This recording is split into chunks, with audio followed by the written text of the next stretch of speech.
as well. So this is what a very sophisticated millions of dollars of AI found. It's funny. Now, with notifications, you shouldn't be spammy. And we're not spammy. With Duolingo, we actually stop sending you notifications after 7 days of inactivity. So if you don't use Duolingo for 7 days, we stop sending you notifications. Now, at some point, it occurred to us, if we're stopping to send people notifications, we should let them know. So we started sending this notification to people saying, hey, these reminders don't seem to be working. We'll stop sending them for now. You know what people do when they get this notification? They come back. Passive aggressive. Works for my mother, works for Duolingo.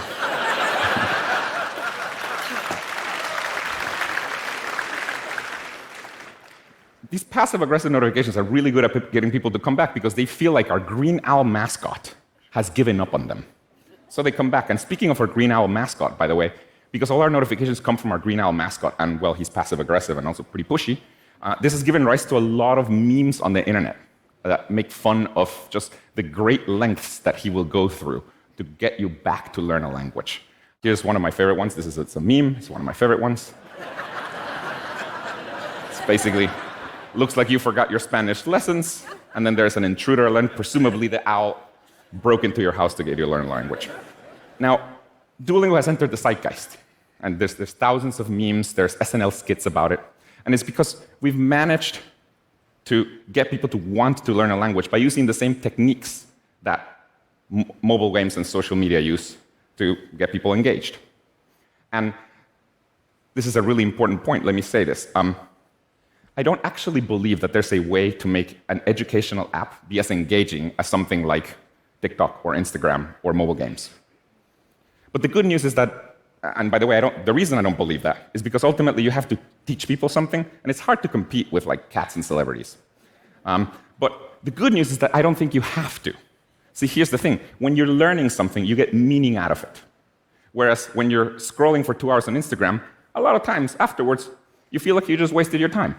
So I think it's actually okay if your educational product is only 80 or 90% as engaging as something like TikTok, because the other 10 or 20% will be provided by people's internal motivation, though, of course, not much more than that. This is really a key point. If you want to get people to do something meaningful, you can use the same techniques that apps like social media use to get people to do it. And even if you're not as engaging as those apps are, you can still get hundreds of millions of people to use your product.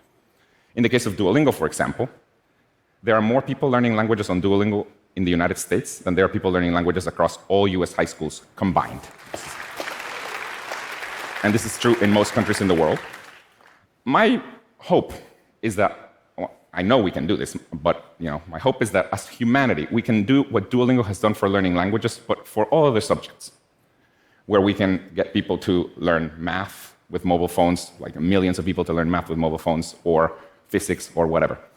I hope for a future in which screen time is not a bad thing, in which we can deliver high-quality education to everyone, rich or poor, using a mobile phone.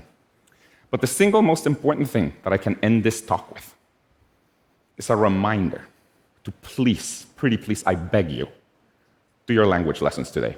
Thank you very much. Thank you.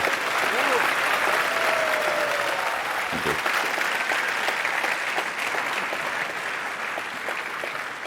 Luis, thank you so much. Thank you.